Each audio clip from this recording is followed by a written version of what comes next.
O Destaque Rural, com o patrocínio da Ihara, percorreu o Rio Grande do Sul para produzir uma série de 10 episódios sobre a safra de soja 2021. No segundo episódio, vamos falar sobre doenças de solo. Na região de atuação da Copatrigo, a safra de soja teve boas produtividades, mas períodos de estiagem proporcionaram o desenvolvimento de algumas doenças. A primeira etapa, que foi feita em outubro, essa soja foi colhida, tivemos boas produtividades, status produtivos bons, tanto pelo ciclo que ela teve, que aí o produtor optou em plantar sojas de ciclo precoce e tiveram boas produtividades. Já as sojas mais tardias, de ciclo médio a tardio, foram implantadas a partir do dia 25 de novembro, logo após a estiagem. Essas sojas tiveram produtividades muito diferentes, já que tivemos outro período de falta de água no período do mês de fevereiro até dia 10, 15 de março.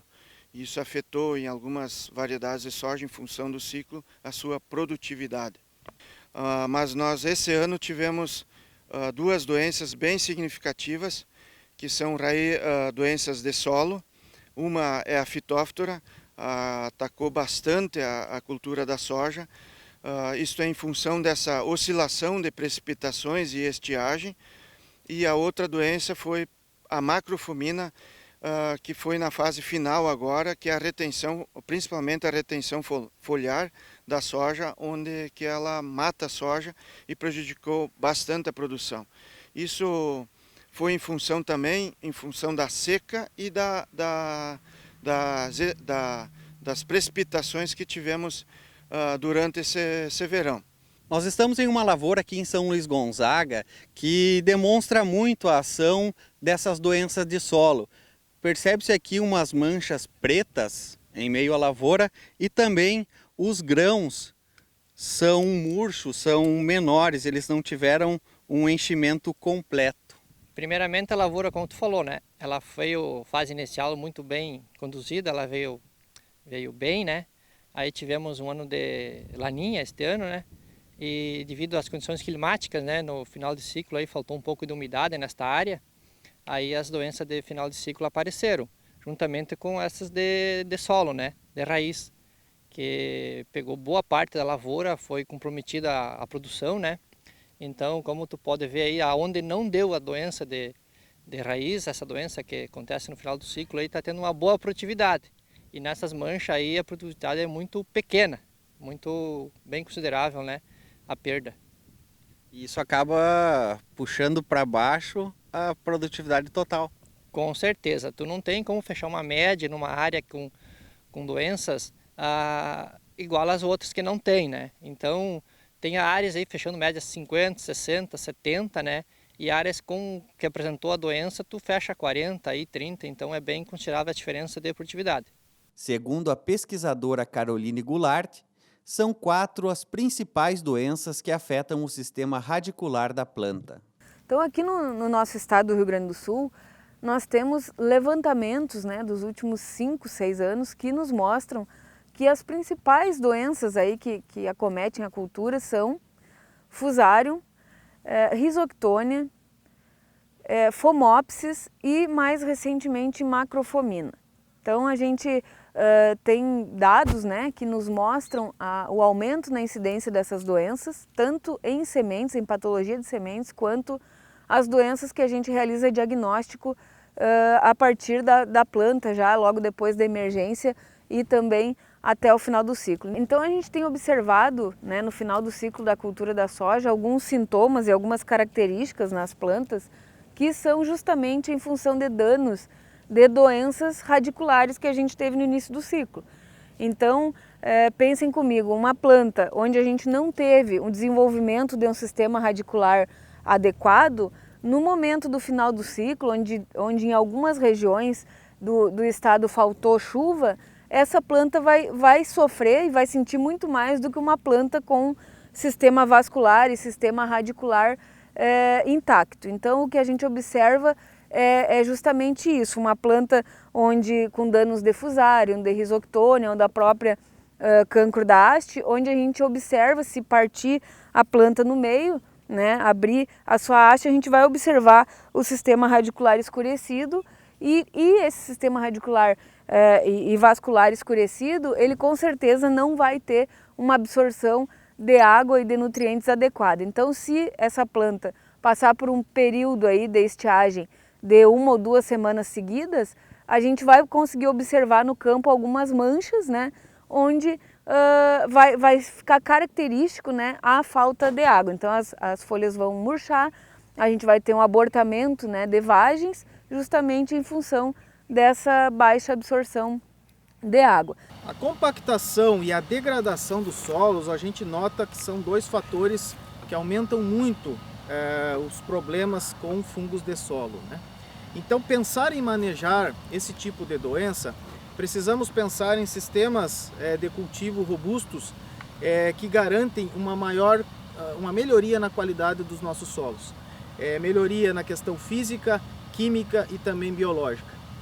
Estudos mostram que a grande concentração desses patógenos de solo estão em camadas superficiais.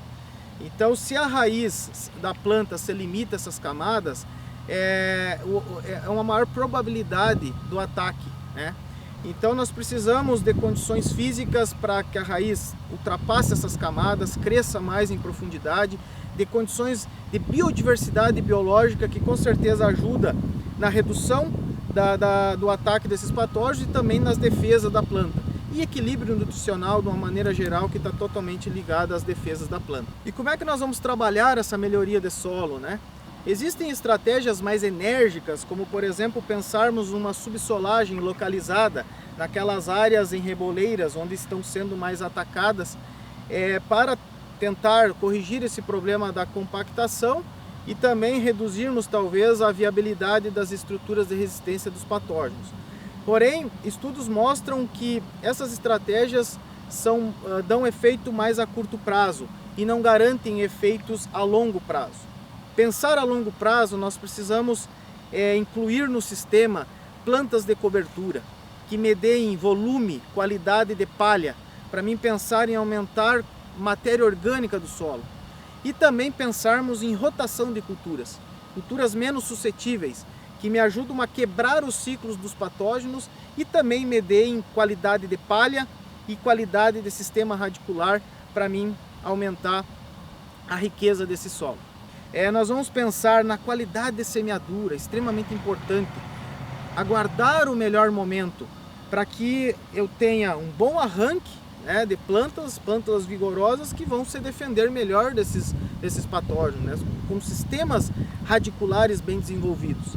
Podemos pensar também em cultivares materiais que tenham alguma resistência, por exemplo, Phytophthora é bastante comum. Nós temos materiais que possuem resistência a algumas raças de Phytophthora. O uso de defensivos agrícolas também contribui no controle dessas doenças. Para reduzir esses danos, então, como que a gente pode fazer? Bom, utilizar o tratamento adequado, tratamento de sementes adequado, né, contendo aí mais de um grupo químico, é uma saída interessante, porque vai pegar um maior espectro de controle sobre diferentes patógenos. Então, se a gente tiver o tratamento adequado e a esse tratamento com um fungicida adicionar um produto biológico, como por exemplo um bacillus, um produto no tratamento de sementes à base de bacillus ou de tricoderma, por exemplo, nós vamos ter uma característica muito importante desses produtos, que são promotores de crescimento, de ter um enraizamento mais eficiente. Então essa planta vai crescer, vai ser uma planta mais robusta, com um sistema radicular maior e mais profundo. Então, aliar, né, o tratamento químico da semente com o tratamento biológico pode ser uma saída para essas situações. A Errara disponibiliza hoje para tratamento de semente, né, o Certeza N, um produto em mistura de 2 ativos com mecanismos de ação diferenciados que se complementam e dão um amplo espectro de controle, com ação fungicida e também nematicida. Possuímos aí uma vasta lista de patógenos controlados, né, com registro em bula, e isso garante, né, uma excelência na proteção da semente no momento tão crítico, que é o estabelecimento da nossa lavoura.